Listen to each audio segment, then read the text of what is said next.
Hey guys, I'm Si and welcome to A.C.E Podcast Nation, the home of the Andy Campbell Football Show, and this is episode number 136, and of course we're live on YouTube, Facebook and Twitter. A.C.E Podcast Nation, also your home to many great shows and series featuring top guests, expert analysts and more.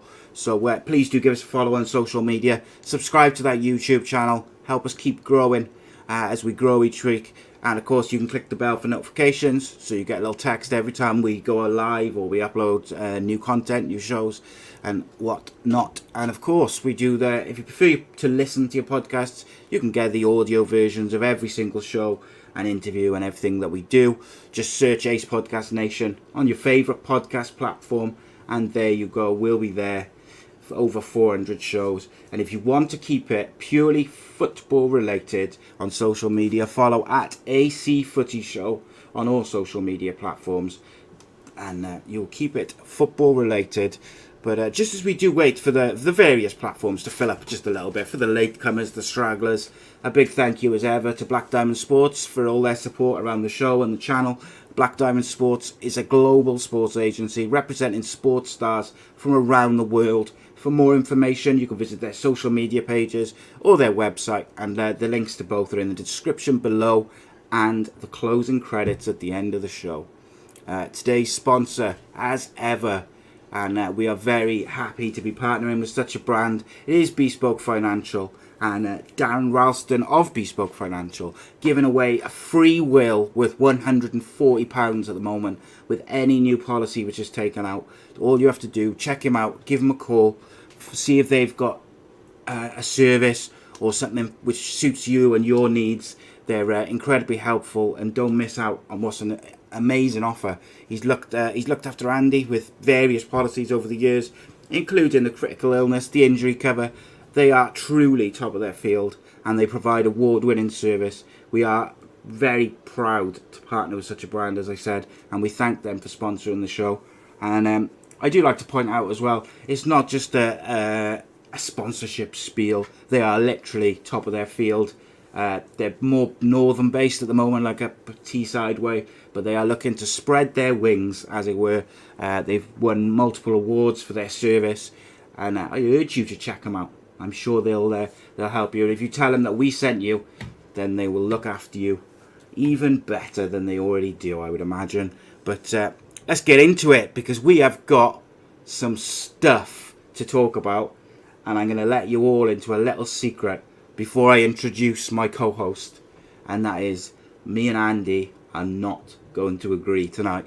So, with no further ado, the co-host with the most, he is the fox in the box, the QPR dream killer, still the king of the Millennium Stadium, the over 40s footballing legend, ex-Cardiff City and Middlesbrough striker, and not forgetting, he is David Jones's favourite son, Mr. Andy Campbell. Welcome, my friend. Good evening, mate. How are we? Oh, mate, itching for it. I can't wait. Listen, yeah, it's been a strange day. A couple of days. Yeah, obviously, football is football. Seems to be the gift what keeps on giving at the minute with various things what are happening with games of football, what are happening on and off the pitch. It's been a strange year for sure, and it's going to get even stranger in the next coming weeks, days. I'm sure there's more to it for sure. Oh yes, yeah, absolutely, mate. And like, obviously we do a show every Friday, just me and you, but it's very sort of streamlined. We try to keep it relatively brief, and we're talking about the Championship. We've obviously got like 20 odd clubs to talk about, and we want to give every club their due, as it were. So it's quite nice to get back to the old school of just talking football and the latest stories and interacting with the viewers a bit more, because obviously, like as we have grown and we obviously get the guests and stuff, it can be difficult sometimes to keep up with the comments and especially the questions. And it's not that we're ignoring the questions, it's just because there's so many on the various platforms. Plus we've got stuff which we've, subjects and questions to talk to the viewers, talk to the guest. And then of course the conversation goes where it goes, and you'll think of something, I'll think of something, the guest will bring up a point. It's very much Oh, Andy's gone for a little ride. He's back again. It's very much like I'm back. We kind of, because we try to keep the shows natural as well, so it's a conversation rather than question answer. It does veer off in different directions, so it's going to be nice to get back to the old school. So there's no Magnificent Seven this week unless Andy's got a secret one for me, which I don't think he has. So we are going to go with we are going to do Tell Me Why, but we're going to change it up a little bit because we obviously haven't got a guest. So I'm going to ask Andy one, and then he's going to ask me one, and he's going to give me 60 seconds. And I'm going to obviously ask him one, and we'll do it that way. So I'm going to go first, am I, mate? You are, mate. Yeah. So what I'll do is I'm a bit nervous about this. I'm going to give you the question. I'll give you 60 seconds, and then I will give you my opinion. I'll have 60 seconds as well, and then vice versa. So the question that you ask me. Do you want me to do the timer? So now I'll do the time. Already waiting for you. So. Sir, you've got 60 seconds to tell me why and what on earth is going on at Sheffield Wednesday Football Club. Oh, mate, of all the clubs to pick, because I want them to get relegated.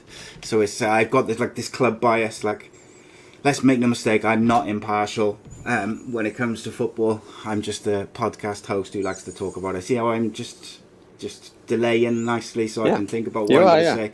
Look, mate, Sheffield Wednesday should already be relegated. That's a fact. They shouldn't have had those points given back to them. They should have had those points taken off from last year, but another story. But on the football pitch, in my opinion, my humble opinion, they've been nothing short of a disgrace. I think when you look at their squad on paper, when you look at the players they brought in, the likes of Callum Patterson, they brought in Aidan Flint and didn't play him. They should not be where they are with the players they have. So is that the manager's fault? Is that the board's fault, who arguably are not doing a very good job? I think probably not. It's not getting any better for them, mate. And I've got to say, the only thing which might save them is if Derby County continue to capitulate. There we go. Sorry about that, mate. I have to delay. I'll give 8 seconds. So my 60 seconds begins right now. So Sheffield Wednesday is a disgrace on and off the pitch. You know what I mean? The owners who put themselves in so much trouble over the past 12, 18 months. They got their financial regulations wrong. They got clawed some points back. To start on -6 points, I thought would have spurred the players on the pitch. You know what I mean? They've had 3 managers this year. That's not good enough, you know what I mean, for a club of that size to change managers willy-nilly, to change players, to loan players like they did with Aidan Flint, to buy certain players. And we spoke on Friday about consistency. I checked over the weekend. They've played something like 47 players this season. It's 11 players on the pitch. You know what I mean? There's a reason why they are where they are, because there's just no consistency within the team selection on and off the pitch. You know what I mean? By the players. And it's obviously ran badly off the pitch with the way that the club's going. And that's such a shame for a club that size. But no club is big enough to go down. And then 60 seconds over. There's a nice. One thing I will add to that is, if a few people have just said it in the chat, if Rotherham can just get a win tomorrow against Luton, that is going to make it incredibly interesting. Like, it's already interesting. The goal on Saturday. Yes. Yeah, the goal on Saturday is giving them a chance, but they can't afford to keep on speak louder than words. You know what I mean? That this 1 point might be massive. The save in the last minute it might be massive, but they need to start winning games. They can't churn off another game without a victory. The Luton Town one is it doesn't get any bigger for a football club. Absolutely, it's and tell you what's remarkable. Just lastly on the championship is all the bottom 3 are all on 40 points. If Rotherham, and then you've got Derby on 43. If Rotherham can beat Luton tomorrow, then they go to 43, which means you've got 2 clubs on 40 and 2 clubs on 43. It does not get much closer than that on the last day of the season. Obviously, the big difference being Wycombe have got a massive goal difference. I think it's very unlikely that they're going to claw that back unless there's a lot of goals in the other team's games, and they was. But this is where Sheffield Wednesday becomes irrelevant, because if Rotherham do win the next 2 games, then Sheffield Wednesday win the down anyway because of goal difference, because Rotherham have got a better goal difference. So they're really down. They're really up against it. You know what I mean? Another reason. You know what I mean? They're really struggling, but what doing? If Rotherham win their last 2 games, they stay up anyway, don't they? basically. Although, yeah, that's pretty much so. So, mate, your 60 seconds. So I had two because I couldn't decide which one. So I am going to give you a choice. You can have the one in relation to the European games this week, or you can have a question about a particular player. Ooh, I'll have player. Okay. I want to know, it's a two-part question really, but it's a subject generally. Jesse Lingard, how much is he worth? Should he be in the England squad in the Euros? Get the timer. Your 60 seconds starts now. Gone up over the last 2 months, being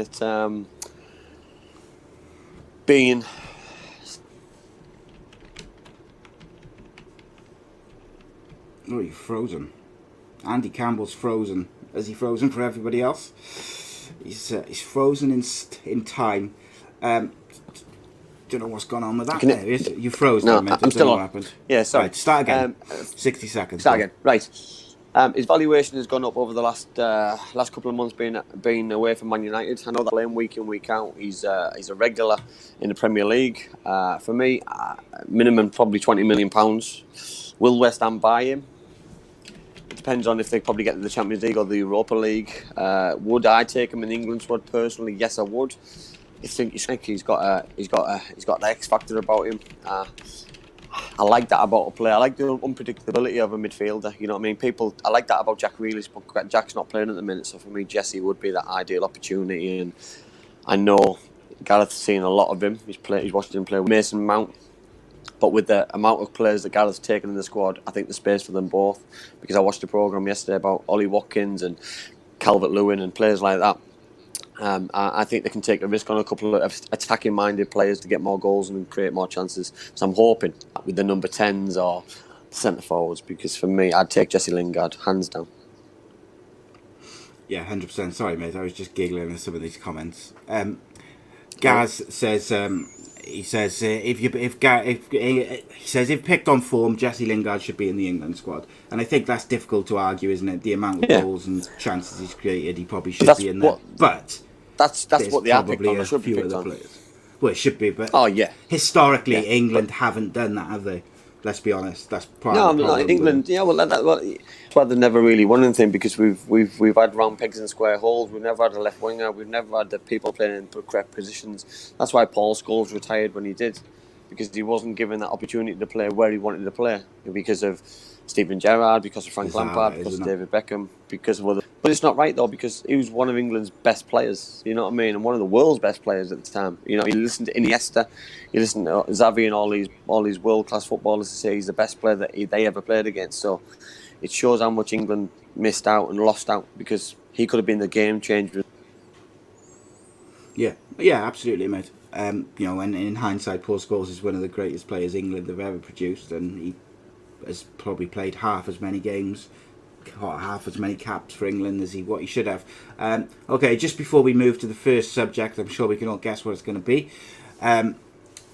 Gaz sent a super chat. He says, favourite part of the week, absolute best football show on the wireless. The wireless, Jesus. But thank you for that, Gaz. Appreciate it as always. Not sure how you're listening to us on the wireless. I'll take it. Thank you very much. Rob Boyle also said that if we don't answer his questions tonight, he's going to turn up at our houses and tip over our bins until the show's called off. Which takes us nicely. I've emptied mine, all right. Into so yesterday was supposed to be Man United versus Liverpool live on Sky Sports, biggest game in English football historically. It didn't happen, mate. There was protests outside the ground. They got into the ground. They didn't exactly storm it, as the media said. They walked in initially. Obviously, the second part of it, where they got in afterwards and smashed the door, was slightly different. And look, I want to hear from you first in relation to all of it before I say my piece, because I'm going to fire off some flares of my own, mate, directed at some pundits. But I'll let you go first before I load up. I think we've got to look at the facts here, and I think we've got to look at down and let football down yesterday afternoon, yesterday evening, regardless of how you want to look at it. Some people had planned this protest. Some people had planned this to go ahead. Other people probably got wind of it. And for people who threw cameras, people who damaged property at Old Trafford, ruined it for those who were going to do the protest and planned on doing it the way that they were going to do it. People who climbed on goals, people who, you know what I mean? You've got to remember, we're going through we're still in a pandemic. We aren't allowed fans watching the games because of the amount of masks what have got to be worn. The cleaning, what's got to happen. You know what I mean? During, never mind before and after. So for the players to be expected to go and play in that ground, Apple have been on the pitch, touching the goalpost, touching the crossbar, touching equipment.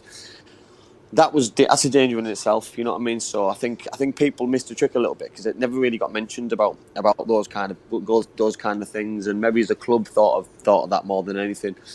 Things what happened outside the ground wasn't great. You know what I mean? To hear that stewards got assaulted, to hear that police got assaulted, to hear that people had to go to hospital, that's not acceptable. You know what I mean? That people go and do the jobs. You know what I mean? Stewards there putting themselves at risk going to football games to make it safe for the police. Obviously turned up. You know what I mean? They won't have been at the game. I'm guessing they turned up with what was going on and things and some of the early things I saw at Old Trafford and outside Old Trafford were very peaceful. Fans singing anti-Glazer song in 15 years, having the yellow and green scarves, shirts, etc., like they have done for years. They're holding up the banners and they're doing the protest properly. But like I say, it's a minority, and they've let football down because I don't think the intention was, you know what I mean, if they were going to sit in the centre circle and not move until they got the point heard, or you know what I mean, there's ways and means of doing these kind of protests. There is silent protests, there's not turning up protests, there's turning your back. You know what I mean? We've seen various things what have got the point across. It went a little bit too far yesterday, for various reasons. I don't think it helped with Sky Sports covering it all live, doing it on as the game, but I guess the game at the time was still going to happen, with all the pundits being there, because you got three or four pundits upstairs on the ground, like they normally do, but to have all those people close to the ground and how fiery and involved they all were, I think it's difficult. And we've got ex-Liverpool players, we've got ex-Man United players, you've got neutral players, you've got Man City players. Mess, and I don't think it needed to happen. I think it should have been covered by the news, or it should have been covered later on. It didn't need to have. We could see what was going on ourselves. We didn't need to have commentary over what was happening. You know what I mean? I just think it was a mess, and I think it's going to open a can of worms. It'll happen again with other clubs. I think it'll happen again. I think clubs can pick and choose which games they want off. You know, and listen, I'm hearing Arsenal fans are going to do it. Arsenal have got the biggest game of the season on Thursday night. If Arsenal fans decide to get their game called off on Thursday, because UEFA could kick them out, FIFA could kick them out of the tournament, and what a shame that would be for the players. You know what I mean? Yesterday, I didn't see the Glazers getting punished. I saw the footballers getting punished. You know what I mean? And when I saw Luke Shaw coming out at Man United with, we don't want to like it. Rashford came out, Greenwood came out, don't want to go to the Super League. But those players yesterday couldn't play for their club because fans stopped them playing. So who's got punished yesterday? The players got punished. Ole Gunnar Solskjaer got punished. So for me, the fans got it wrong. The fans punished the wrong people yesterday. The players got punished instead of the owners. Is not line their pockets. Not the players. The players are the innocent ones yesterday. They couldn't leave their hotel till 7:30 at night. They've been in there since the night before. You know what I mean? They've got families. You know what I mean? I don't know if they were intimidated. I don't know if they were scared. But the game's being called off because the football club says and they weren't safe to go to the game. That's a travesty. That players are not safe to go to a game and they don't feel as though they can get to the game safely. That's wrong. Massively wrong. Yeah, there's nothing in there which you've said which I disagree with. So I've spoken to a couple of United fans who were there today.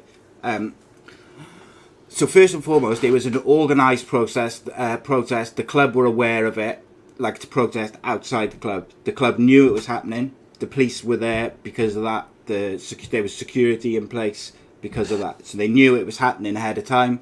The Supporters Trust had sent a public statement letter to the Glazers and the club announcing that they were going to be protesting.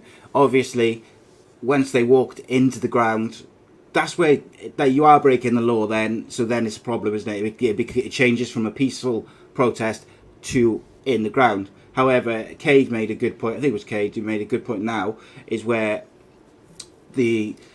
no one would have talked about the protest until they got into the ground. Now, as I said to you before the show, if they once they got into the ground, if they had just sat on the pitch and refused to go, I believe that their message, and I think it's your dad who said the violence dilutes the message. So what happens is, because a steward got injured and because things got damaged, and I think there was a flare thrown up towards the TV gantry and stuff like that, that takes away, like, because you know what the media is like, especially in this country, and I'm going to talk about the media in America in a bit, but like the media, you know, they love to dramatize it, and what the media love to do even more than that is create a negative picture of football fans. That's a story as old as time, and they gave them the opportunity to do that by just a few idiots going too far.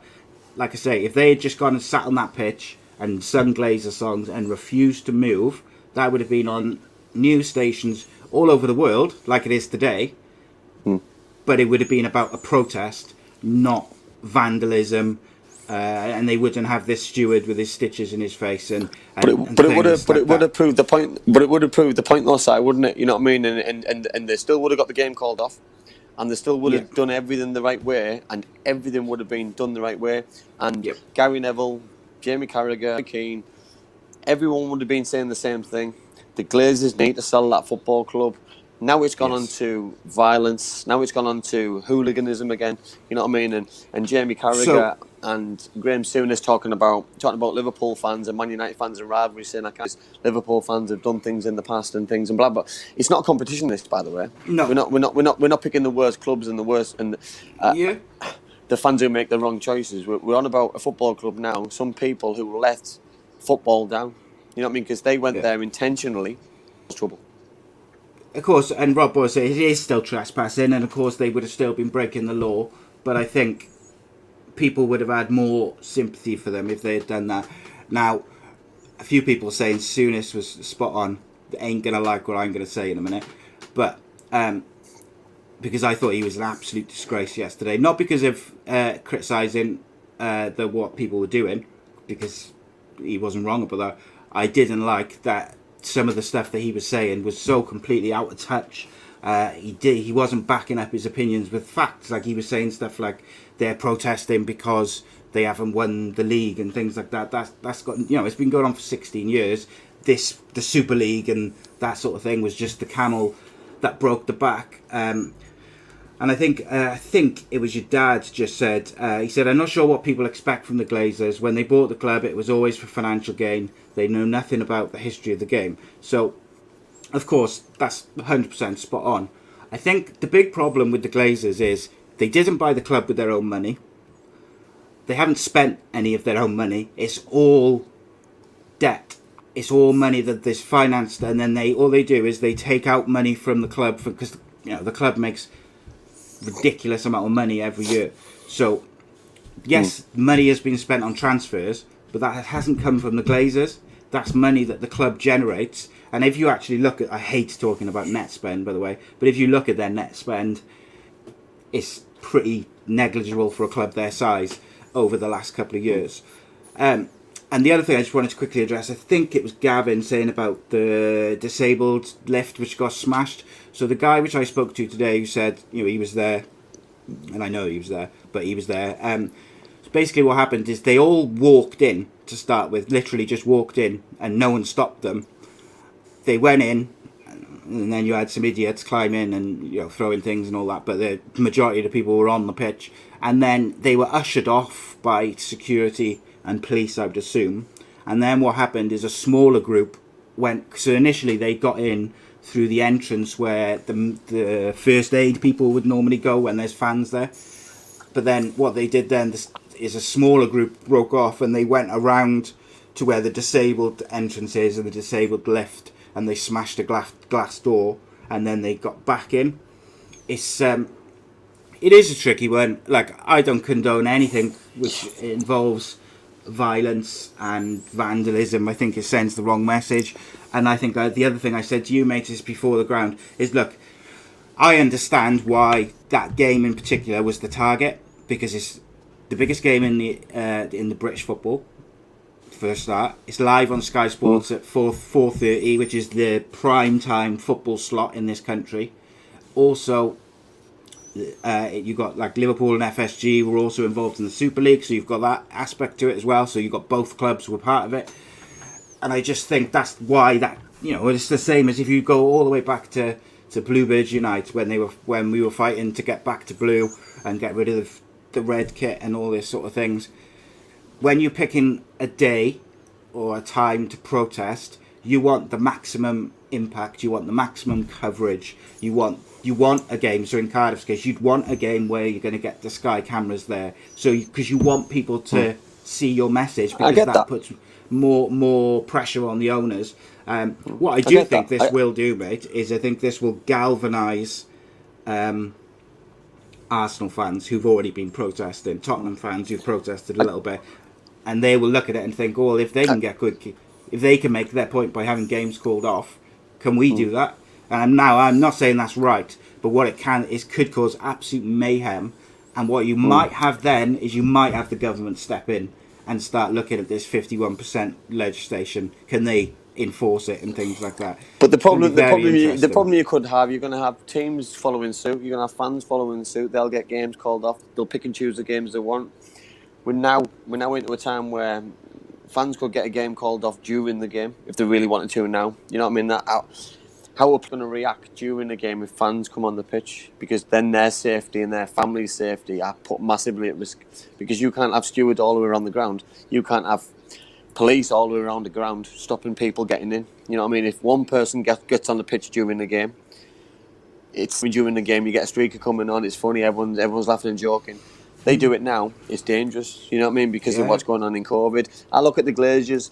I look at the £600 million in debt when he bought them. The £600 million in debt or £1 billion in debt, whatever they are now. Nothing's changed, right? In the light of business. My point with United is, if they sell it, who on earth's going to want to buy it now? Who on earth's going to want to buy it in terms of if they know their fans?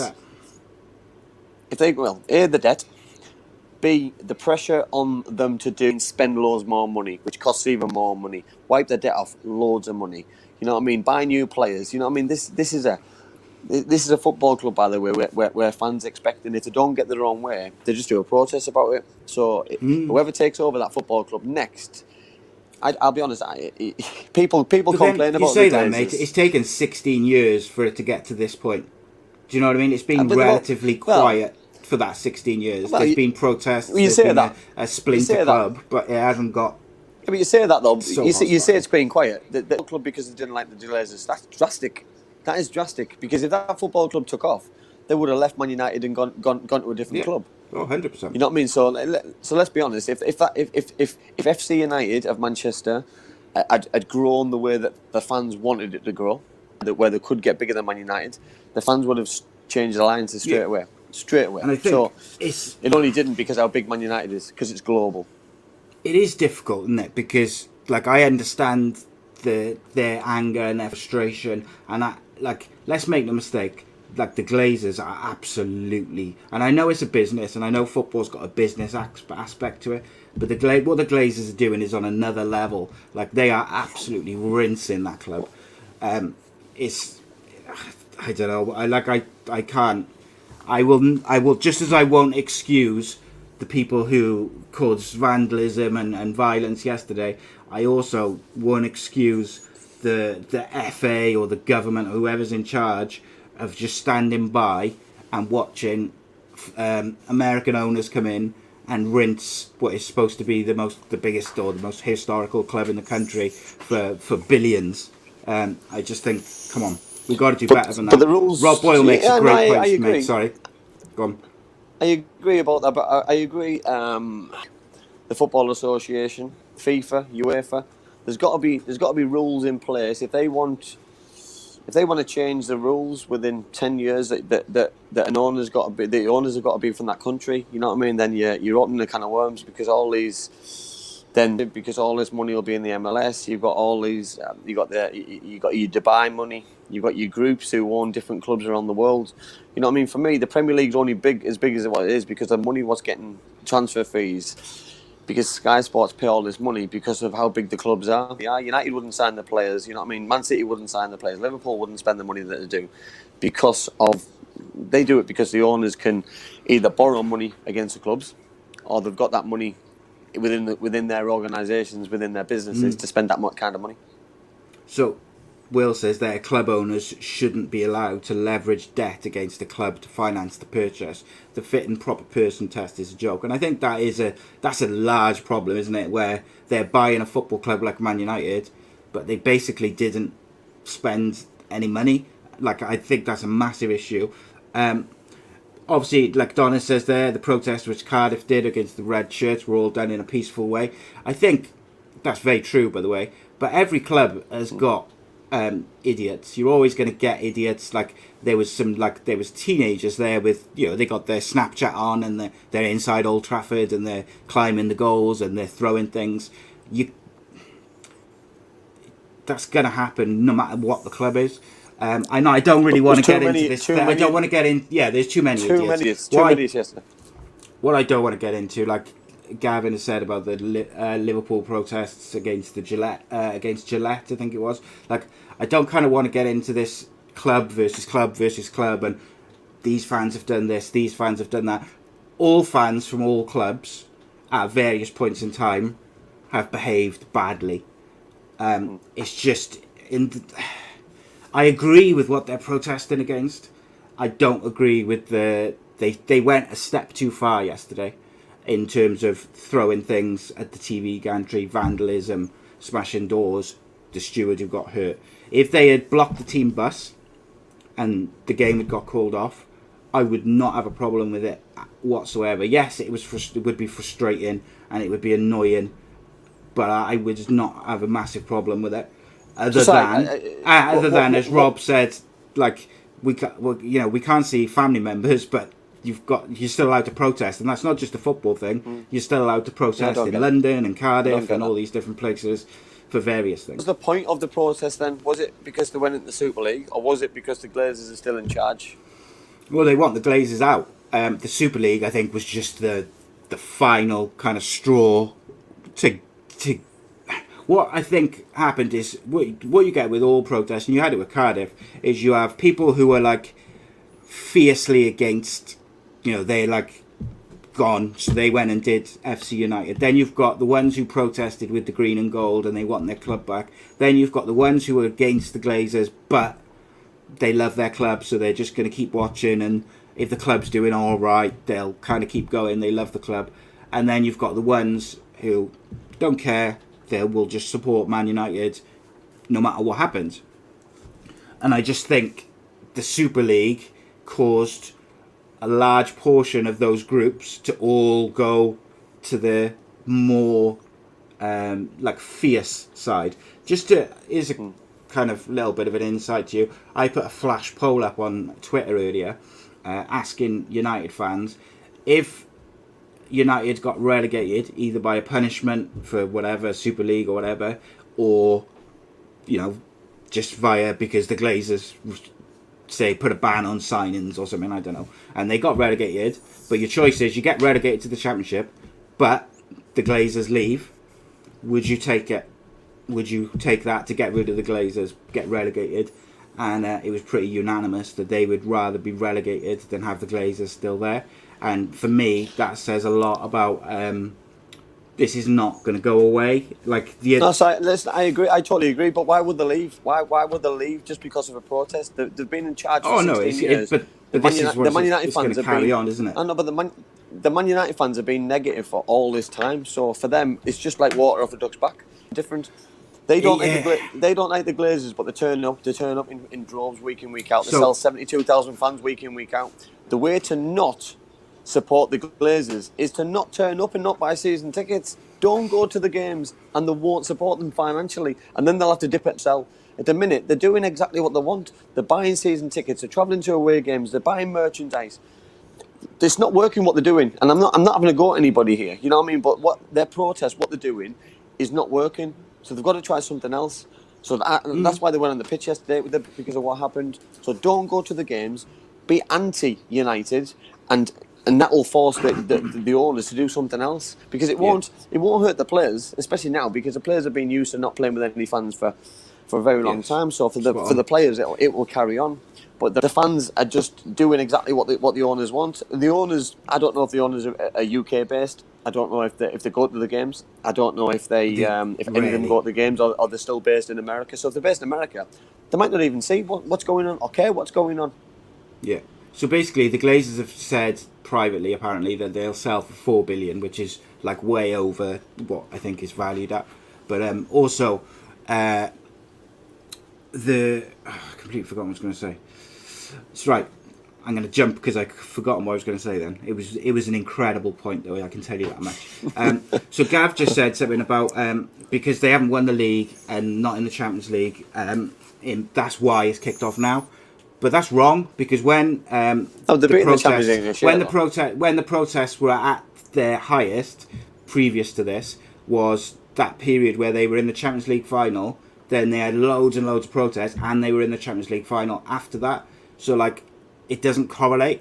And that kind of takes me into what really frustrated me yesterday and today on TalkSport as well, and Jamie Carragher, I think it was on Monday Night Football Tonight right at the start, has called out lazy pundits. And basically, there's pundits giving opinions on this and kind of saying, similar to what, like, Gav has said there, sorry Gav, but like, they're only protesting because they haven't won a league title for this long. And that really frustrates me, because when Sky Sports have got pundits like Micah Richards, Jamie Carragher, Roy Keane, Gary Neville, who will give honest and blunt opinions, they won't just toe the line, but they also are very, very factually, like, they're knowledgeable, they know what they're talking about. And if they don't know what they're talking about, a particular subject, they will kind of just give like a general opinion and then they'll move on. But Sky kept putting Graham Souness on, and he kept saying stuff which didn't make sense. Look, no one deserves to have stuff thrown at him, and it made me chuckle a little bit that he was so frightened by I think he said it was a beer can, and that could kill someone. Of course it could. But also, let's remember, this is the same guy who went into the centre of a football pitch and nearly caused a riot by sticking a flag in the ground at Galatasaray. Like, I don't know, I just got very frustrated with it. Sky and TalkSport have got access to some incredible pundits, and I feel like Graham Souness is a little bit out of touch with some aspects of the stuff, and that's okay. That's fine that he wasn't up to date or he wasn't knowledgeable on it, but like, go to the people who are, and go to the people who know all the backgrounds and the facts of it, and how much money the Glazers are taking and what the people are protesting for. Go to those people. Like, Jamie Carragher is so intelligent, and like, everything which he says is well said and is calmly spoken. Like, Roy Keane will say what he thinks and that's it, but he also bases it on like facts and stuff. I was incredibly impressed with Michael Richards yesterday. I thought it was incredible, because let's not forget, Jamie Carragher is a Liverpool fan, Michael Richards is a Man City fan.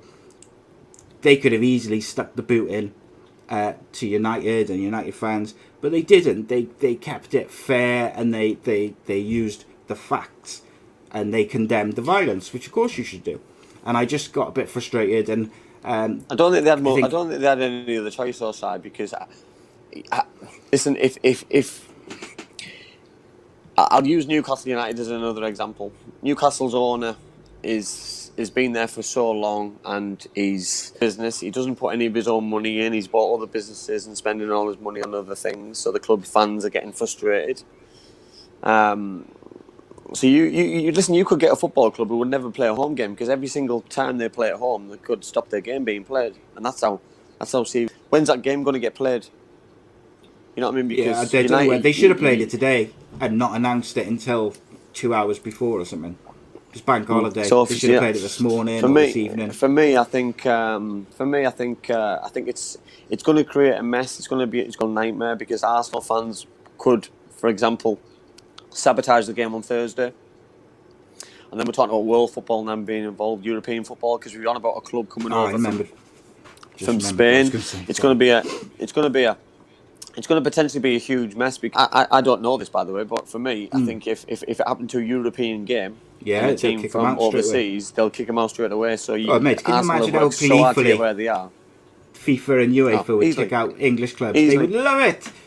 They do it. It would happen, but like we keep saying, we're in the middle of a pandemic. You know what I mean? And they've got to take things back over to Spain. And we can't mess about with people's lives now. You know what I mean? People have lost too many lives this year for this thing to carry on. The COVID aspect is obviously a separate issue in terms of, like, I completely agree with everything with that, because I just, like, it's been a rubbish year, isn't it? Let's be honest. I remembered what I was going to say, mate. So there is a movement at the moment where United fans are turning down or not renewing season tickets. Now, that's okay, but it's got to be kind of a good portion of it. And the problem you've got with clubs like United, Liverpool, I'd say Arsenal, Tottenham maybe, is the waiting list for season tickets is so long that, like, for you, United and Liverpool, you've got people travel from other countries when there's no COVID to come and watch them on a Saturday. So for every person who returns down a season ticket, there'll always be someone who's been waiting for like 5 years to get a season ticket. Are they going to turn it down because of the Glazers?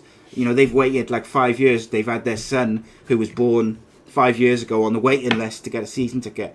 If they now get offered one, are they going to turn it down? It's so difficult, isn't it? Well, I don't think season tickets are the point for me. Man United's merchandise shirts sales, and merch, you know what I mean, far greater. You know what I mean? Don't buy a shirt. You know what I mean? Man United fans want to make a stand. A season ticket, if it costs you £1,000, is that £1,000 times 70,000, for example. You know what I mean? Because that's how many season tickets you're going to sell. It's a drop in the ocean. Shirt sales, scarf sales, all the other things. You know what I mean? You don't have to turn up.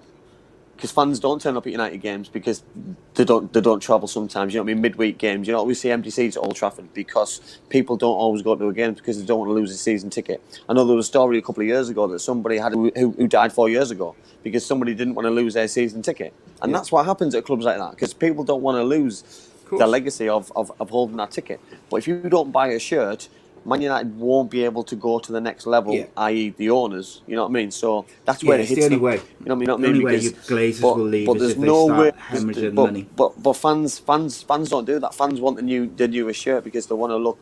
They want to buy the shirt that comes out. So you're caught between a rock and a hard place. Yeah, 100%, mate. If United fans want to hit me up, I know a certain website which does beautiful replica shirts, and they are completely official. And they look just the same, but the money doesn't go to the Glazers. No, I'm joking. I would never encourage people to do such a thing. I want to I could talk about this for ages, mate. Like, the pundit thing really annoyed me. TalkSport did it a bit today. Jim White, mate. I'm a big fan of Jim White. I thought he was really bad on the radio today. Like, he was cutting people off, like, when they were speaking. And he was like, they were getting United fans on, some who had been there. And so when I first heard it, I was like, oh, that's a good idea. So you can actually get the opinion of these people and why they were protesting. You know, why did this guy take his two young kids with him to a protest like that? Let's get their opinion and hear their views. And then they'd ask them, and then as soon as they were like a sentence in, he would just speak over them. And I had to turn it off in the end. I was really disappointed with it. I get that, but then how can you like listen? There's a video going around. I'm sure everybody's seen it, of the kid on the net, and he falls and starts laughing at it, which is A, it's dangerous. B, of course it is. Which parents letting them do it and climb on the, you know what I mean? Because I'll go back to COVID. You know what I mean? He could have really hurt himself. You know what I mean? That there's a peaceful protest. Sit in the middle of the centre circle. Don't move and get the game called off. And do you know what? Spot on. I'd have sat here on this show and I'd have gone, every single one of those fans, probably, mate. Bang on, absolutely bang on. The Glazers have to leave. Where for now, if I was one of those owners, I'd dig my heels in because of the idiots who ruined it for everybody, for people who broke equipment. I don't think they care, mate. I got to be honest. I don't think it makes one difference to them. I think the only thing that makes a difference to them is the money. They've got that much money. They don't care. No, they'll just take out some more dividends to ease their conscience if they've got one. However, I want to change the subject slightly quickly, mate, before we move on to something else, because the people in the chat are making some great points about this. We're all hypocrites because Sky Sports and BT Sports have destroyed football in the UK. Like, when the Champions League, particularly like when that was on ITV, that was like the glory years, like growing up as kids, being able to watch the European Cup on, and the UEFA Cup and the Cup Winners' Cup on ITV, and be able to watch league games on terrestrial TV. Like, it was awesome. And I'm a big believer that terrestrial sport, particularly with international sport, but I think to a certain extent club sport, it should be available on terrestrial TV, because that's how you get kids into it.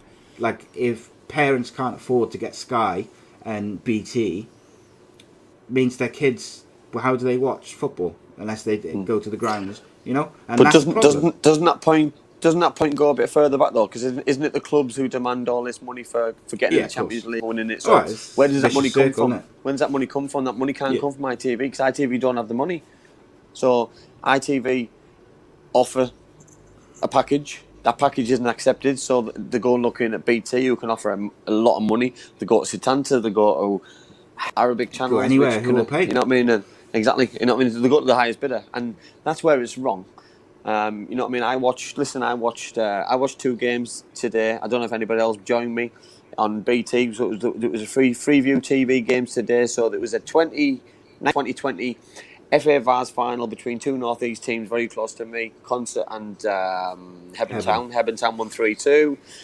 Great game of football, by the way. And then Harrogate Town have just beaten Concord Rovers, or whatever they're called, in the FA Trophy game. And unbelievable opportunity to watch 2 games. You know what I mean? For me, sometimes BT can give something back, and I mean, the group games could be free, ad free, because they don't really mean anything, because you get some really bad group games. Let's be honest. Sometimes you get some really shocking group games from the league, from the quarterfinals, semi-finals, finals. You expect to pay.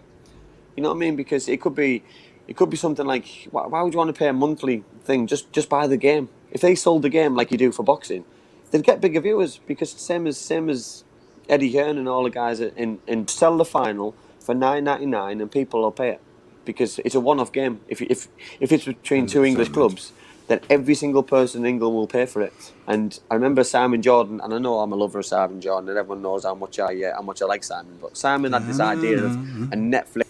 It's like Blind Date, a Netflix type of idea with football, and people play a small subscription, but you can watch any kind of game you want. You know what I mean? Like, you could watch a game of Dutch football or Italian football, watching Serie A yesterday in Harrogate Town play Port Vale. You know what I mean? So for me, if all clubs bought into it around the world, then Sportbox. Yeah, it would be unbelievable. It would be all in the same area. People would be able to go and get it. You catch up on old games, all the archive games. It would be unbelievable, and this gives us more things to talk about. You know, I just think we're missing a trick. You know what I mean? And for people to expect to pay a monthly subscription of £200 a year to watch some Champions League games, which you only really want to watch 2 or 3 games a season anyway, which is just. Correct me if I'm wrong, mate, because I don't have Sky anymore. I binned it, I didn't. But as far as I'm aware, if you want like the full package of Sky, it's like £100 a week, £100 a month, sorry. And if you want like the Sky Q and whatever, I think it's even. And then you've got and that just gets you that just gets your Premier League games, and then you've got BT, which is the Champions League games and Europa League games. Which is another what, £20 a month. Yes, if you're an Arsenal fan, a lot, because they're always in a European competition. Yeah, they're obviously in the Premier League. You know what I mean? So, and you've got a season ticket on top of it. You're getting stung left, right, and centre, aren't you? So it's problematic. It's costing you thousands. Yeah, of course it is. Yeah, and one of the reasons I got rid of it, it's a big hit for a family. Can't justify it. I cannot justify paying that amount of money. I got three teenagers who eat a ridiculous amount of food, mate. But this is a problem, Si, haven't you? If you're a football fan at Cardiff City and you've got a season ticket and you get Sky Sports and you can't watch Sky Sports, because what value are you getting for your money? You're not really getting anything, are you? Because you're missing the games because you're going to games or going to the pub beforehand. And the whole thing's wrong in my eyes. You know what I mean? We need to come up with a better system for fairness for football supporters, because at the minute, supporters who are getting stung, and hence why they're protesting against clubs, because the money they're spending and not seeing anything given back to them. Yeah. Like, obviously, I've heard you can get IPTV, which gives you everything, and internet pay-per-view TV, which is cheap, a one-off payment with a Fire Stick, and you get everything. I've heard that's a thing, Andy, but I wouldn't know anything about that, and I couldn't possibly promote it, in my DMs or something. Like, I couldn't possibly promote something like that. That would be wrong. Pay your money to Sky Sports. So here it's £34 a month for Sky Sports alone. It is what it is. I tell you what, mate. The people, send us some questions. Why not? Send us some questions. Yeah, let's change the subject. Let's change the subject. Questions. My blood pressure is going to go too high. I've got a couple. Bring it down. I got sent some questions today from one of our viewers who's in tonight, Matthew Angel. He sent me 4 questions. So, question number 1: If I was playing today, who would be my ideal strike partner and why? So when I was reading these questions, and I thought about my answer, ideal strike partner, I'll be honest, I wouldn't be a centre forward in 2021 because of the way that man up front, and that wouldn't suit me because I didn't head the ball. I couldn't really get hold of the ball. I used pace effectively and like to run in behind, so I'd have to play left or right or play behind, and it would be different for me to play like I used to play up front with. I used to love playing with Leo. I used to love with Hamilton Ricard, Brian Dean. All my favourite strike partners were players who were target men, who took the pressure off me, as in they were big, they were strong, they were physical, and I really enjoyed playing with them. But the times that I did lead the line and players that target man myself from minute 1 to 90, and I came off the pitch with injuries which I didn't realise were possible. I had bumps to parts of my body which I didn't realise were possible, and I just didn't enjoy it. You know what I mean? So I ventured out wide a little bit more to find an area which suited me better. Yeah, I can understand that, mate, and I think it's all down to your personal abilities, talent, skills, whatever it may be. Because some people will prefer to play with a big man might prefer to play with a striker like yourself. Some strikers like to play up or front on their own. I've got a question for you. What you say? I've got a question for you. Because funny enough, Gaz just said ask Si some questions. I don't want questions. I've got a question for you. It was for me, but I'll turn the swing on it. So it'll be from you. So this is from Matthew Angel. By 4 people, past and present, around for a dinner party. Who would you invite? Bear in mind, he wrote here that Si can be the butler for the evening, but I'll be your butler, so you can't invite me. So I'll be your butler serving you. So 4 people, past or present, who would come to your dinner party? From football. Oh, goodness. Anywhere. Doesn't have to be football related, does it? Anywhere. Doesn't have to be football related. Okay. No, anywhere. So I would go, Roy Keane would be in there, because he's one of my heroes. Why? Why? Just to chat football? I find him a fascinating character, mate. Not just from a football point of view. I read his book a long time ago. Like, he's a very complex man, and I would quite like to pick his brains on subjects outside of football as well. I just think he's quite interesting. If you'd asked me this about a year ago, I probably would have said Ian Brown. Maybe not so much now, if I'd look at his social media. So we'll go with... are they allowed to be dead or alive and stuff like that? Are they all alive now? Anything. No, anything. I'd go with Jim Morrison, lead singer of The Doors. I like it. So what's that? Jim Morrison, Roy Keane. What a table this is going to be. How many was it? 4 or 5? 4, like 2 more. Plus you. Okay. So you're the head of the table. So you're looking at Jim Morrison. You're looking at Roy Keane. What else are you looking at? I'm stood there. I'm stood there like this. Mate, isn't it? I'm stood there like this. Andy Campbell's the butler. It's the best way, isn't it? Yeah. So I think. So people are going to slate me for this. I'm torn between Fergie and Gary Speed. That's a good one. I think I'd go with Gary Speed, mate.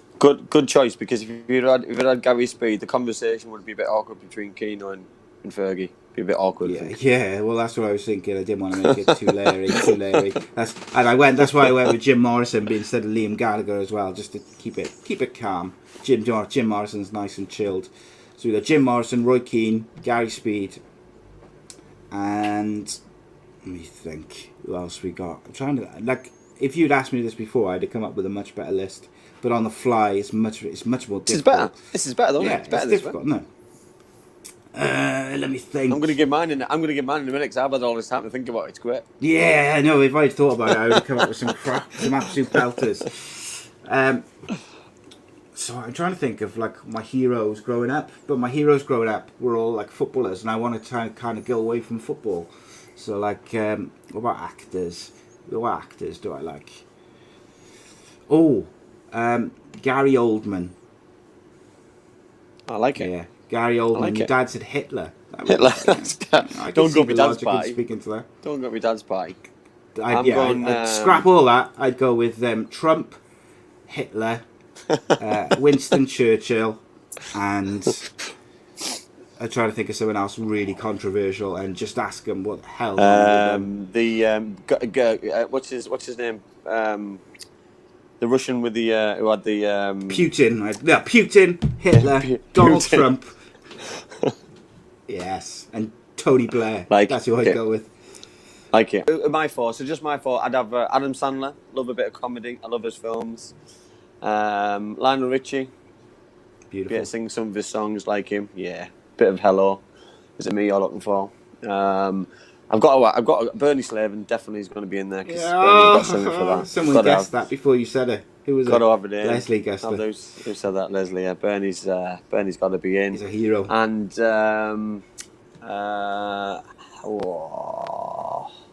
and Mike Tyson. I'll have a bit of Ryan Mike in there as well. I didn't go with a fighter. I should have gone with a fighter. There's a few fighters I'd like to add to it.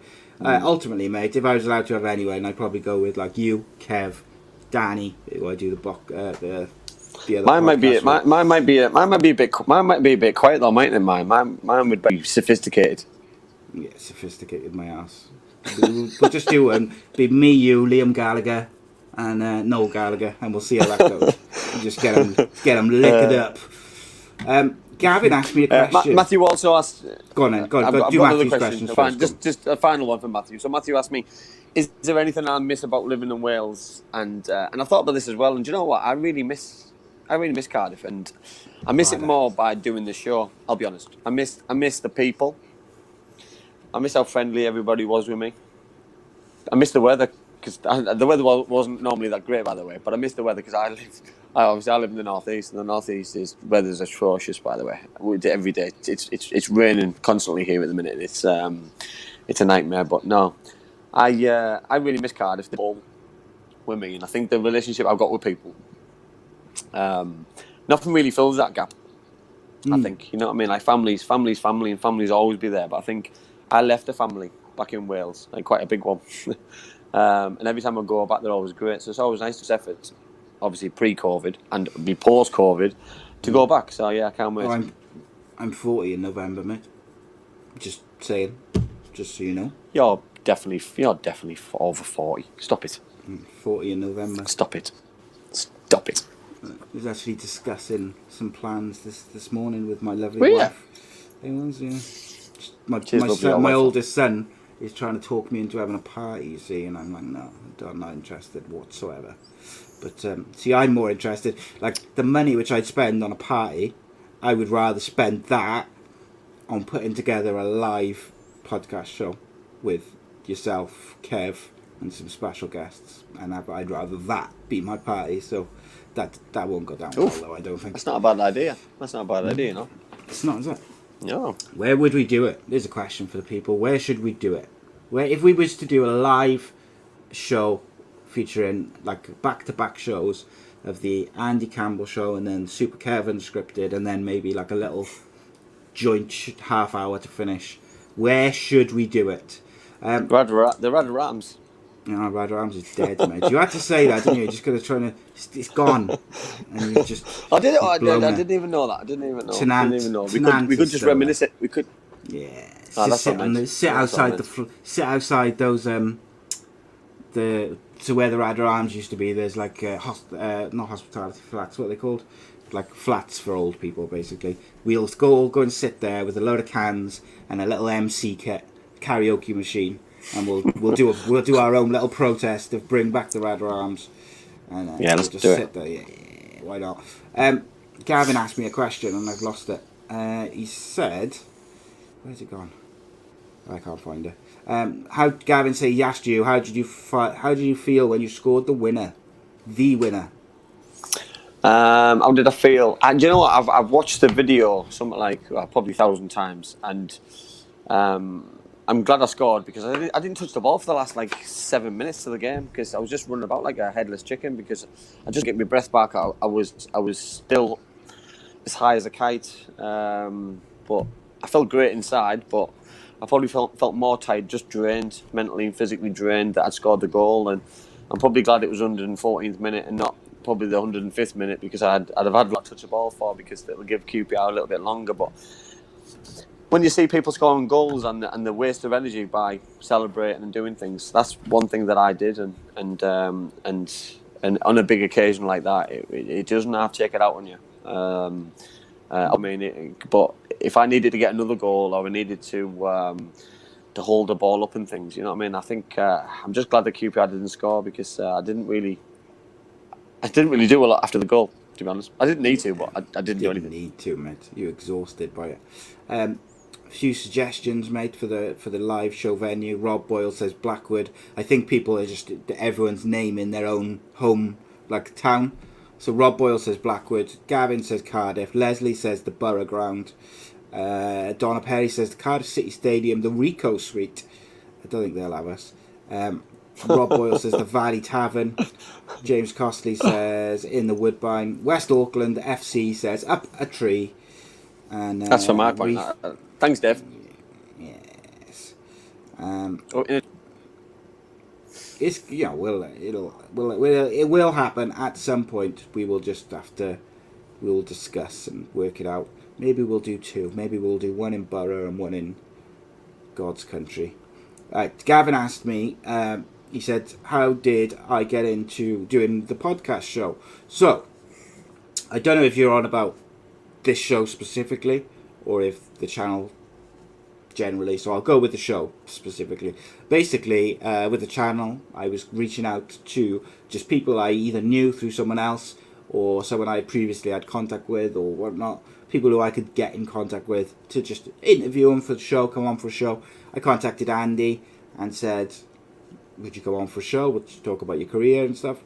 He's like, "Yes, I'll do that." And we did it. We got on well. And I think I came back to him then about a week or two later and said, "Look, I want to do a championship show. Do you fancy it? We'll call it this. We'll do this. This is what we'll do." The channel's growing slowly as it is. I think that we can do something fun and good. And they went from there. And indeed. And here we are today.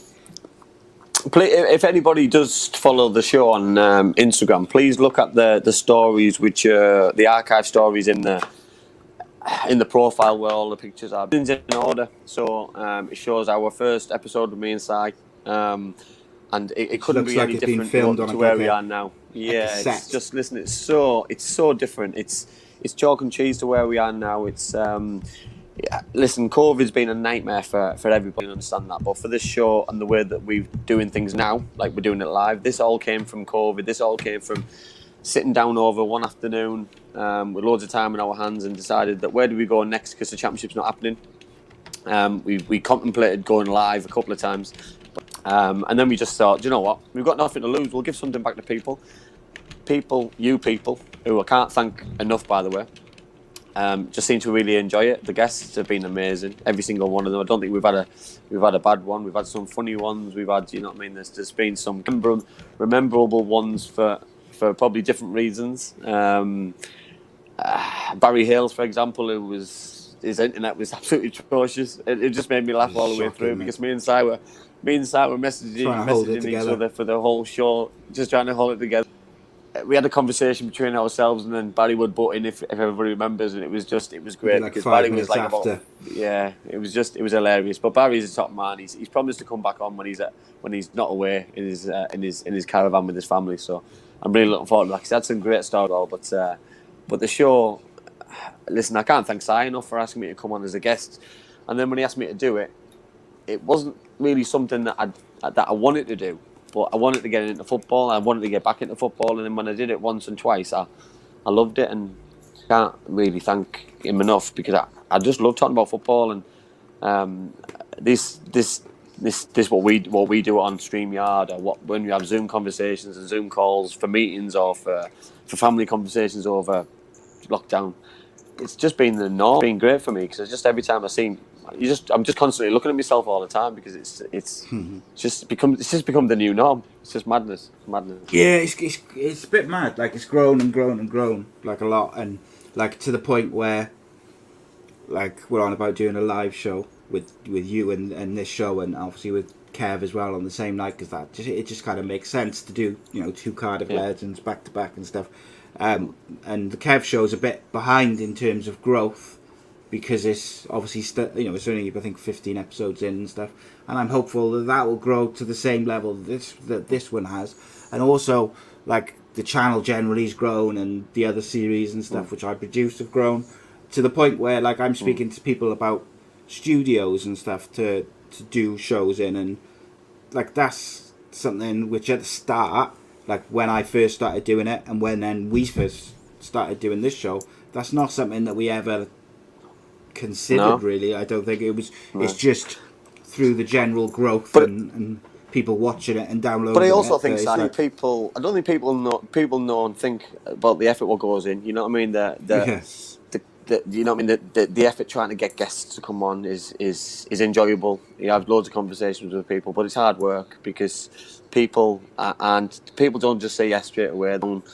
We always get there in the end. You know what I mean? About research and things what go on between me and Si, and the championship show itself is a different animal. You know what I mean?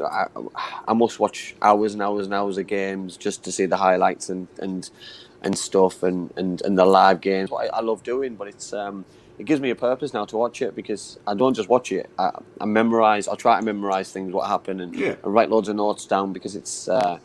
I think people can relate to. You know what I mean? That we always come prepared when we do the shows. It's like this. Off the cuff ones are for me just the different and even better because you know what I mean. Today's been different because obviously it's Bank Holiday Monday and it's like a different day. It's like a Sunday a little bit. But you know what I mean. It's nice to do a show with. Not having to prepare. Research and stuff, a little bit. But I've got a surprise for everybody at the end of the show, by the way, because I did promise people certain things on social media, and I've got it. Cristiano Ronaldo is coming on the show for the last 5 minutes, so tell everyone that's going to happen, and so they can all come in. Last 5 minutes.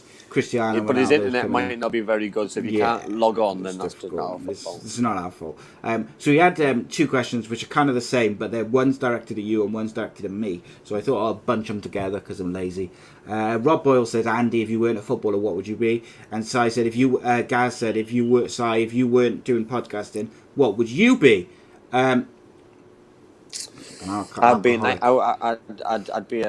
nightmare if I wasn't. I'm not sure. I'm not really sure. I did. Obviously, my dad watches the show religiously. I know he's on tonight. Work experience when I was at school at my dad's place of work, which is KOM Engineering. And my dad's retired now, but my dad was an engineer, drew pipes for a living. So I went there, and I was there for a week. I was in the office with all the lads. It was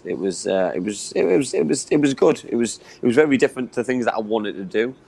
I'd never really been into it. I'm not really sure why I did it. I think I went for it for an easy life, to be fair, but backfired a little bit because it wasn't easy. So I'm just lazy. Just going to be really easy. But my dad showed me that it was a skilled piece of work, and I think I probably respected him more after doing the week than I did before. I thought he does nothing at work. He just sits there with a pencil behind his ear and just drinks coffee. But he did a good day's work every single day of his life. So yeah, I probably would have done that. I probably would have followed suit. That's good. That's interesting because we've got a question about your dad now, which I'm going to get to in a minute. But in terms of me, like if I wasn't doing podcasts, and I've made no mistake, I've made no secret rather that obviously after my car accident I've had a lot of issues with my mental health and some other stuff. If it wasn't for podcasting and my wife, I would still be in that place. And I don't want to bring the tone down and bring it down, but all I will say is before I was doing this, I was literally just waiting to die. So it was depressing. However, it's not anymore. Craig Sullivan says, Andy Campbell, he says, would you be able to get your dad as a guest one day, Andy? A lot would want to hear the story from a parent's perspective, someone with kids, and want to know what it's like and how to support, etc. Well, if my dad's still watching, I'm sure. So if my dad can come on, he's more than welcome to come on. I would listen. We've done certain things. We've gone down the non-leagues route. We've asked non-league footballers that transition. We've looked at all players, current players, managers, referees. We've had pundits. We do plan on having agents on. We plan having a parent on who's been there and for two kids, not just one, by the way. So it's listen, if he wants to come, I'd love to have him on. I'd love to see him talk about how angry, how anxious. You know what I mean? There's probably a mixed up, like a real host of emotions. You know what I mean? 'Cause yeah, 100%. I've got to remember. You got to remember from our point of view. You know what I mean? My dad could only watch me on Neil. You know what I mean? So when we both played on a weekend, Mum went one, Dad went the other, and then they switched the week after. So it was always different. It was always on the Sunday, having a Sunday lunch. We always talked about football, about performance results, how we played, blah blah blah. And it was it was always interesting, to say the least. Absolutely, mate. I think it'd be a good one. It'd be really interesting, and I think we've tried to get a range of different professions and people and levels, and we're always, let's not beat around the bush. Like at the end of the day, we're always looking for as big a guest as possible. Like that's natural, but it's not just about the size of the name or how many followers they've got and stuff like that. Of course, that stuff helps. Look, would be ridiculous for us to say otherwise. If we could get a guest, a footballer or a manager who's got 10 million followers or whatever, that's going to be good for us. Of course it is. But ultimately, what I think you'd agree with me with this, is that it's not necessarily always the biggest name which makes for the most interesting conversation or show. And I don't mean that in the bigger names have not been interesting. I just mean that some of the lesser known names have been quite fascinating shows, quite interesting shows, where I've learned stuff that I perhaps didn't know. It's just one of those things you never know where it's going to go, do you? We always look at the figure probably after a few days of the event, after a Monday, and the figures after the shows that we expect to do the best views doesn't materialise. You know what I mean? That the guests who we're talking about now probably the biggest audience, because people want to hear that story. People want to ask them questions. People want to probably dig dirt up on me and I like that. You know what I mean? I like that. You know what I mean? My brother's views were out of this world, and you know what I mean? I'm sure my dad's graded. He's definitely on. He's definitely come on. So if you would like Andy Campbell's father and Neil Campbell's father on the show, Stuart Campbell, then leave a like on the video. I hate doing that, but let's do it. Let's be like every other YouTuber in the world. Leave a like on the video if you'd like Stuart Campbell to be a guest on the show. Don just put something funny. Don just put something interesting there about probably media trained. Know the standard answer. You know what I mean? I was media trained, or I am media trained. You know what I mean? So when I signed for Middlesbrough, I was aware we had media training, and we had etiquette training as well. So if anybody obviously doesn't know what etiquette training is that we got taught how to eat properly, as in a restaurant. So we got taught which knife and fork to use.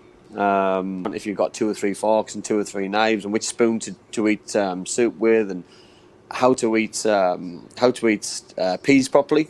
You know what I mean? Does anybody know how to eat peas properly? Just put them on your fork and put them in your mouth? Wrong. You know what I mean? You're supposed to squash them on the back of your fork. You know what I mean? But can you imagine, Si, can't you, that 16-year-old lads in a posh place what's going to happen for the day. You know what I mean? We were throwing food at each other. By the end of it, we got a really bad reputation. But it's just fun, and when you're doing media training and you're 25 lads behind you pulling faces, then it doesn't really work out. You know, it's difficult. You know what I mean? But because you're embarrassing yourself straight away. But it's all fun and games. It's there to help you develop as a person, because when that camera gets thrown in front of your face and you get asked a question which you're not ready for, you've got to be careful. That's what happens. But also, like, going back to like the show and stuff, that's why we have the show the way we do, the layout we do, the way we speak to. It doesn't matter who the guest is, we treat them and we speak to them the same way. We want it to be a natural conversation which goes where it goes. Yes, we'll have a list of questions or subjects that we're going to talk about, but they won't stay in order, and they won't necessarily. It's not like a question answer, and I wouldn't even call what we do an interview, because it's a conversation. Yeah, it's a conversation. I think that why people like conversations like with guests, whether it's Emil Heskey informal or Charlie chat. Adam. Yeah, but people feel like they're in the room, don't they? They're in on like a conversation which is happening between these footballers or these three people, and I just think it's a beautiful thing, mate. I got to be honest, and I think it's so much more enjoyable to do, and I think honestly it's more enjoyable to watch than watching a footballer go on Match of the Day or Sky or something.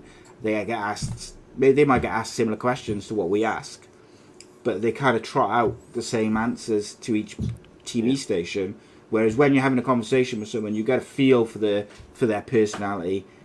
You know, what they'll have a little joke about, what they won't, and you get different answers and different stories, and then you veer off into different subjects. It's very stale, isn't it? You know what I mean? You see people on certain channels and on the radio who are just very like robotic, and you know what I mean. What I like about this is I can buy a comment or a question off the chat.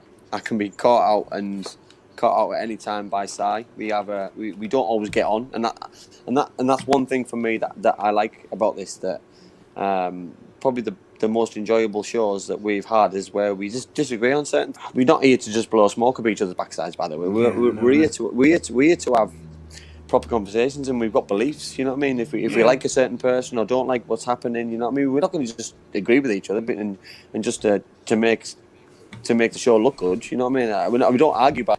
You know what I mean? That I remember the conversation we had about that female at Millwall. Was it Millwall or Charlton or whatever she was called, wherever she was from, or for both? I think she left Charlton and got to Millwall. That was probably one of the most. Yeah, that was the only. That was probably one of the most interesting conversations we've had, because it was ruthless, fiery, but it was true. It was true. It was real life. There was nothing. No malicious argument. It was just disagreed, mate, didn't we? We just generally disagreed on the point. And I think, how boring would it be though, mate, if I went, welcome to Ace Podcast Nation, Andy Campbell. Right, we're going to talk about this, and you went blah blah blah blah, and I went, yes, I agree. Next subject. Yeah, it'd be boring. Boring as hell, mate. We wouldn't enjoy it. I wouldn't enjoy it. It wouldn't be happening every week. It would be tedious, and it wouldn't happen.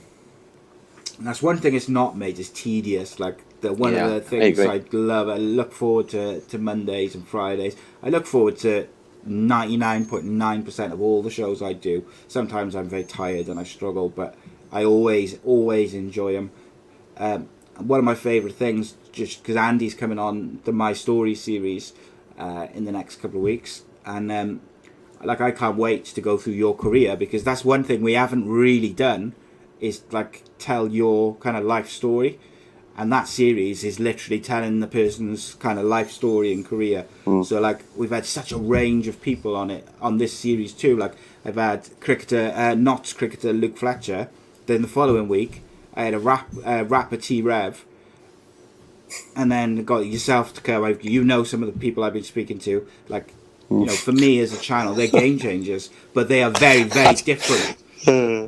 Sorry, I'm just laughing at some of the comments in the group. Just laughing at Donna's comment there. We wouldn't watch it if it was rubbish. Gave up EastEnders for this. That's it, mate. Thanks. So like, and I've got Shed 7 lead singer Rick Witter's coming on. I'm recording that this week. So like, the range of people I get to speak to through this show and through the channel, it's phenomenal, mate. I love it. Gaz just asked a question, which I'm not sure. Do you know what? I can answer it, but I'm going to put it to you first. Gaz says, which guest has annoyed you? Which guest has annoyed me? No,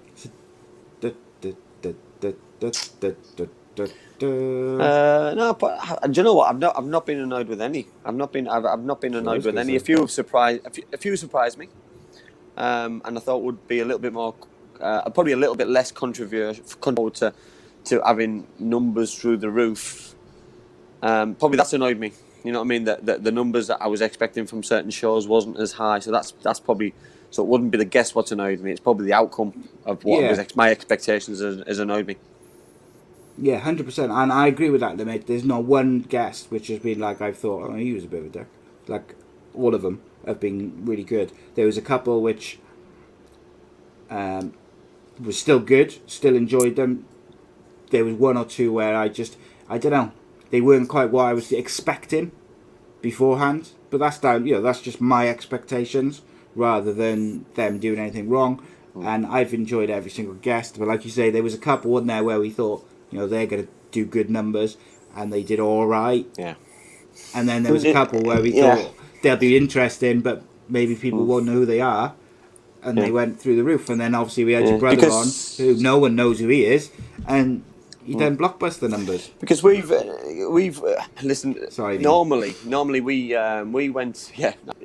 We tried to announce earlier. We went, sometimes we announced. We played around. I don't know if I was. Yeah, we tried, but like for me now, it's people. When people are asking, that's probably the right time to do it. Well, sometimes we announce straight after the show on the Monday, and by the time it didn't do what we were expecting, it was a bit of getting lost. Probably a little bit of a letdown. Yeah, maybe it's a little bit. Interesting, mate. Let's go back to some questions. But let's have a look what we got. Okay. Please just put a good question on. K Child says, has anyone asked you to try to get you ask you for silly money? So I as a channel, and Andy and me and Andy as a show, we have a policy that we will not pay guests. It doesn't matter who you are, we will not pay guests. However, the one caveat which I've said to Andy about that is, say at some point we have base and we have a studio and me and Andy are in the same place and we want, let's use Kev as an example, to come down from Scotland to wherever we are, Cardiff, Boro, whatever. We want him to come down. There's a difference between paying for someone to have a hotel for the night or a flight to get there than there is for paying someone to come on the show. And I think that is maybe something which I would be open to. But then, I don't know. I wouldn't pay people to come on as a guest. I just wouldn't. Andy, has anyone asked for any money? Silly money? Any money at all? For me, listen, we don't take a penny from all the work that we put in. And when people have asked me for money, I just straight away just flatline say, listen, if you want to come on, you can come on. If you don't want to come on, then don't come on. I'm not here to force people to come on. The guess what we've had, and some people who've gone didn't take a penny. So I'm not lying here either. By the way, there's some big name people who've loved doing what we've done. We've had some great feedback from people. We've had some great feedback from platforms who are big platforms as well. By the way, that for me, I don't think there's any reason to change that. If it's not broke, why fix it? So I wouldn't start paying anybody. 100%. Look, it's difficult because you don't want to not going to name footballers who have asked for money because that's wrong.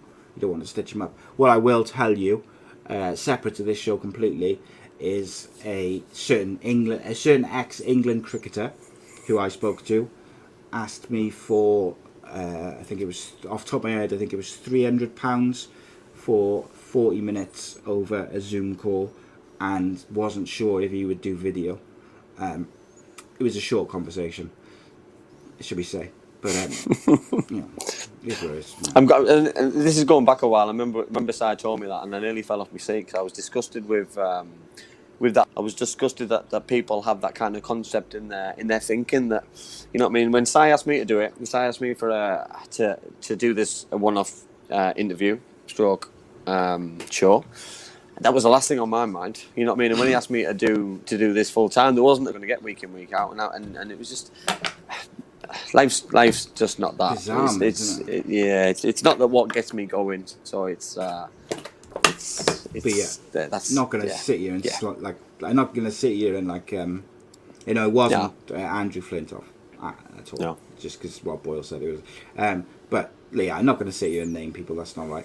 Rhys David Evans asked earlier on. He just reminded me. He said earlier this season, Andy said Norwich haven't got any standout players. They're just a good team. I think that was the gist of it. Do you stand by that still? Yeah. Well, they've got a spine of the team, and they've got the best team in the league. So for me, yeah. Interesting. I'm not sure if I agree that they haven't got any standout people, but that's like saying Sean Morrison, for example, got in the team of the season.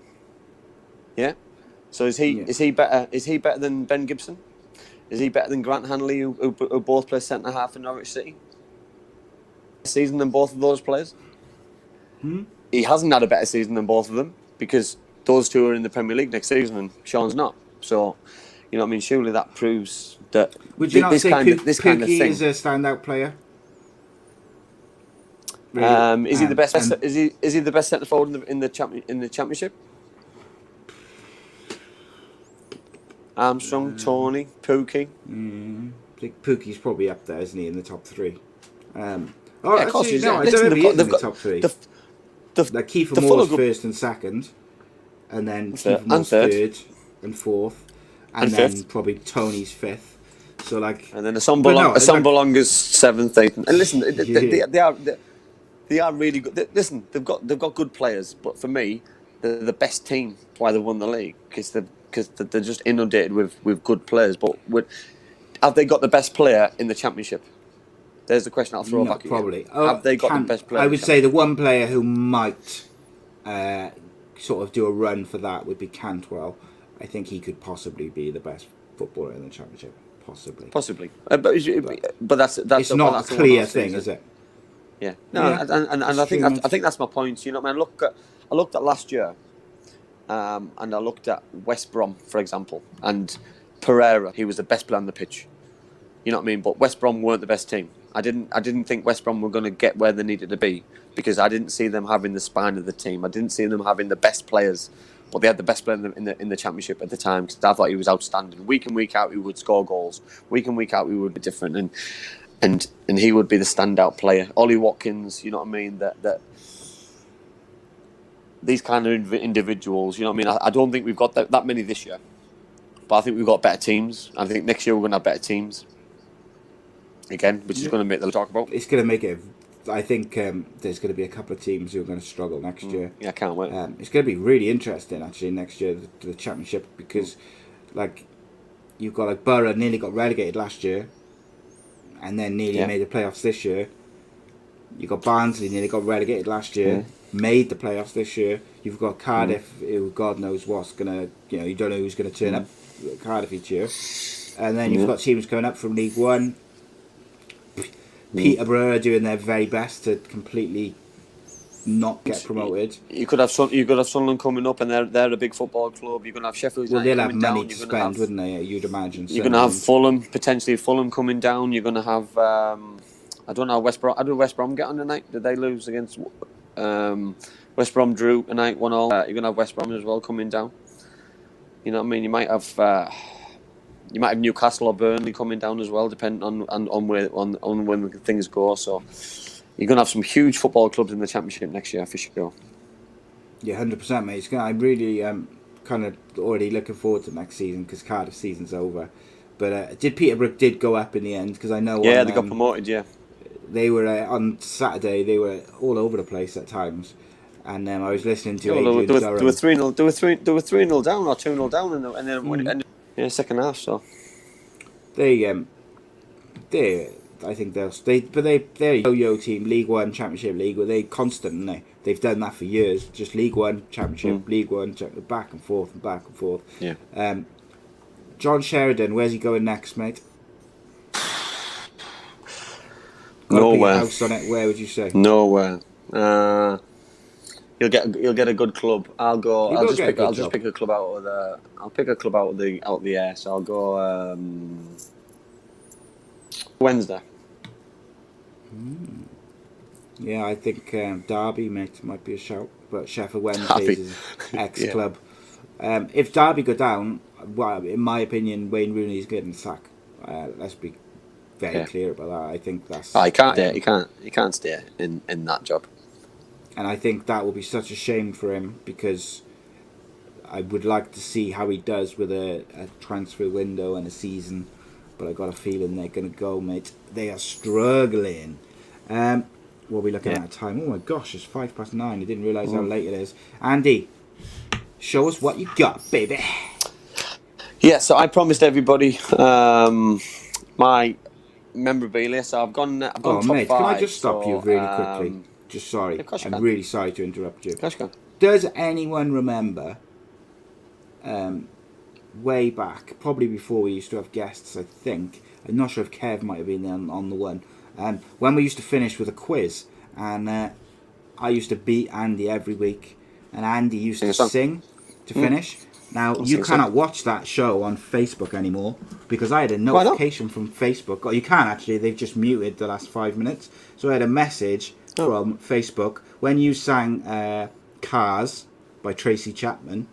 Facebook hit me with a copyright thing and said, we've muted the last couple of minutes of this video because you've used copyright material.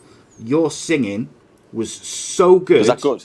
That the Facebook algorithm thought that you were Tracy Chapman. How about that? That doesn't surprise me. She thought they thought Tracy Chapman was in the building. That's great, isn't it? That's spot. Incredible, mate, isn't it? I like that. I was shocked. Madness, that. Oh, well, yeah, luckily I didn't get a proper copyright strike. It was just they just muted it. I was glad. I would have been fuming if they had hit me with a proper strike. Right, Kate says, "Come on then, Andy, sing." We had to stop doing the quiz because I kept winning. Yeah, I don't do quizzes. No, I'm not very good at it, to be honest. One week you gave me a quiz on wrestling, I think, as well, trying to catch me out, and I still smashed you. Yeah, I know. I didn't even pick me on subjects in the end, and I was still rubbish. Yeah. That's my trophies. That was how keep bad your it top was 5 trophies. Keep your top 5 That's how bad it trophies. was. Right. What you need to remember, mate, now when you do this, okay, that you need to describe them for the audio viewer as well, the audio listener. Yeah, right, we'll do. Yeah. So, right, they're not all trophies. They're just things that mean so much to me. So, what I've collected along the years. So, at number 5, I've gone for 2 photos, which are super fans. So, where are we? Is Middlesbrough's last ever game at A.C.E Park. And if you look where I'm at, if you look right there in between Jan Agerfjordtov's legs, that's me, believe it or not. So I was there in between Jan Agerfjordtov's legs as John Hendry scores Middlesbrough's. So that means so much to me. It's got obviously a signed by the players. My dad got it from me for Christmas. It's a limited edition, and this one of where I'm at, Bernie Slaven at the Holgate end with a bit as well. So that was Bernie's final goal for Middlesbrough at A.C.E Park. And being a Middlesbrough fan and being a Bernie Slaven fan and being my hero, I would never give him away. I would never, you know what I mean? I'd keep them close to my heart. Limited edition things and things which people don't know I have, by the way, which is even better. But I'm a super fan the same as anybody else. I'm a football fan, and I was a Middlesbrough fan well before I was a player. And things like that just to show how die-hard Middlesbrough fan I was, because I'd never change it for the world. Number 4, I've gone for this little beauty. So where am I? Whoop. So that one is that's my Scottish Cup final medal from Hampden. We played in the cup final for Dunfermline. We got beat 3-0, which is a good result, by the way, because we got beat 8-1 the week before. So it was I see it as progress. But it was a lovely occasion for me. It was my last game for Dunfermline, so to play at Hampden Park was something that no one can take away. So medals mean quite a lot for me because, you know what I mean, winning and losing, it's not about that one game, it's how you got there as well, you know what I mean? There's a season which accumulates to that. And that's obviously something which to my heart, and obviously what goes with that is something which I kept and I've kept for so long. So there's my cup final programme from the day. So Sunday the 19th of March 2006, still brand new, untouched, but to be honest, because I can't remember reading it before the game. No one ever touches it, no one ever goes through it, so it's got no mucky handprints on it or anything. Kids aren't allowed to touch it, so it's just something which I keep close to me. My next one is this is my runner-up medal in 1997-1998, promotion medal for Middlesbrough Football Club up to the Premier League from the Championship. Could do with a clean, to be fair, but a little bit different to my next medal, which I'm going to show. It's something which I was very proud to receive this, you know what I mean? So being a Middlesbrough player at the Riverside and get promoted the season after we got relegated, with the likes of Paul Merson and Mikael Beck and all the kind of stars that we had at the time. It was and very proud to have it, to keep it, and yeah, means so much, you know what I mean? For the photos that showed you number 5 to the medal at number 3, you know what I mean? If it wasn't for me being a super fan, the medal probably wouldn't mean as much, because it meant so much for me to receive. People might see it as a runner-up medal, you know what I mean? I see it as a promotion medal, you know what I mean? It's not number 2, you know what I mean? Because we got promoted to the Premier League. Nottingham Forest were first, we came second, and it was something which is massive to me. Number 2, this might, but this is my own choice, and there's 4 different parts to this. So it's the Cardiff City playoff game. I've got this to start off with. So this is my medal. I've just showed everybody. So a very nice medal with obviously Nationwide on it. Something which I absolutely adore. You know what I mean? It's something which I'll put it on for people who can see. Which obviously great for me. Is the boots from that game. Never been worn since that game. They've still got the Millennium Stadium boot mud on them, which is on the bottom of them, which is great. Never been worn since that game. I've been offered a lot of money to part with it. It means so much to me as a person, and is never, ever leaving me. Obviously, I said about the programme for the cup final. There's my Cardiff City one. I know a lot of Cardiff City fans have got it. We've got one from the game 2003, Prestige, brand new, never been read. You know what I mean? I know I did read that one, but obviously parents kept it from going to the game and things. But one thing that people don't know I got from that game is man took my boots off me after that game and took them away for about a week. I didn't know what he was doing with them. He didn't tell me what he was going to do with them. And he brought me back. He brought me back these. So this is a gold copy of my football boots, which Sam got me as a present for scoring that goal at the Millennium Stadium. And listen, Sam's got his ways. Sam's got his ways of doing things. Sam's got his lovers. He's got his haters. I've got not one bad word to say about the man. He was an absolute legend in his own right. He was a top fella, and just that little gesture, what he did for me. But saying that, right, he gave me the gold-plated boots, and then didn't give me my boots back. It's like my boots, you know what I mean? So he swapped me, but then he brought them back the next day, which I was a little bit relieved about, because I had planned on wearing them again. But because he took them away for a week, I did have to get another pair of boots to wear in the league, obviously. I just kept on wearing them, and I decided that those ones are getting hung up and not worn again. So, which is pretty nice, and that's something that he didn't have to do, and a fantastic gesture. And I love the fella for it. My final one is, listen, in every country, I've got my England shirt behind from. Obviously, a big game I played. I got my England caps, which is number 1 to me. So this one was my first England cap I was given. So obviously, it's got the Yugoslavia and then Slovakia. So that was the Yugoslavia game is the one which is the famous one with the famous photo.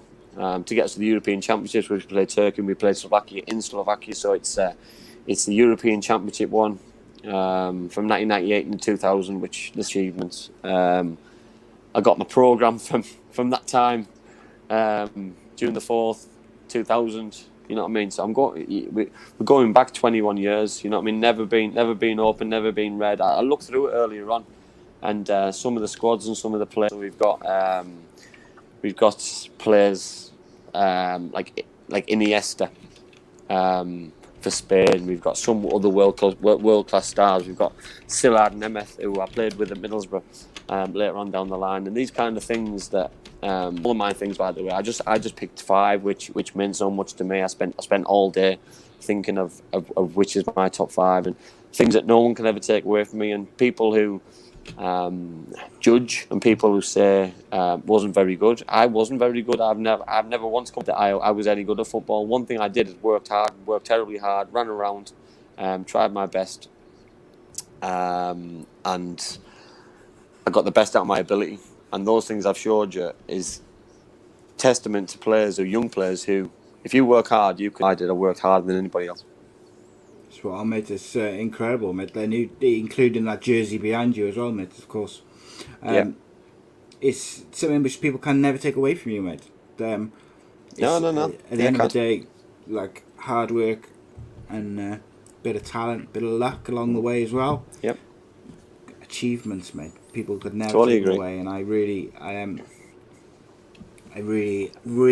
enjoyed that, mate. Just sat there silently watching and listening to you talk about it, and you could see like the emotion in your voice, mate, talking about it. And I'm sure that the audio listeners particularly will be able to to grasp that and hear that.